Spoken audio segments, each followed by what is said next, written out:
சுதந்திர தின கொண்டாட்டங்கள் காரணமாக இன்று அதிகாலை 5 மணி தொடக்கம் நண்பகல் 12 மணி வரை காலிமுகத்திடலை அண்மித்த வீதிகளில் விசேட போக்குவரத்து திட்டம் அமல்படுத்தப்பட்டுள்ளது.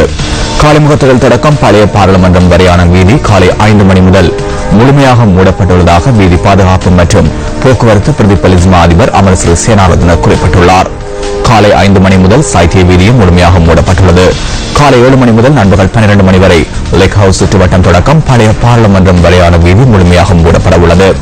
மேலும் காலை வேளைகளில் காலி வீதியினூடாக கொழும்பிற்குள் பிரவேசிப்போர் கொழுப்புட்டி முச்சந்தியில் லிபர்டி சுற்றுவட்டத்தினூடாக பித்தளை சந்தி கம்பெனி தெரு மலை வீதியினூடாக புறக்கோட்டையை சென்றடைய முடியும் என பிரதி போலீஸ் மா அதிபர் குறிப்பிட்டுள்ளார். எனினும் 9 மணிக்கு பின்னர் கம்பெனி தெரு தொடக்கம் பழைய பாராளுமன்ற கட்டிடம் வரையான வீதி முழுமையாக மூடப்பட்டுள்ளது. எனவே 9 மணிக்கு பின்னர் காலி வீதியினூடாக கொழும்பிற்குள் பிரவேசிக்கும் அனைத்து வாகனங்களும் நகர மண்டப சுற்றுவட்டத்தினூடாக இப்பாங்வேல சந்தி காமினி வீதி டெக்னிக்கல் சந்தி ஊடாக புறக்கோட்டைக்கு செல்ல முடியும் என பிரதி போலீஸ் மா அதிபர் குறிப்பிட்டுள்ளார். மேலும் டிஆர் விஜயவர்தன மாவட்டத்தை காலை 9 மணி முதல் முழுமையாக மூடப்பட உள்ளது.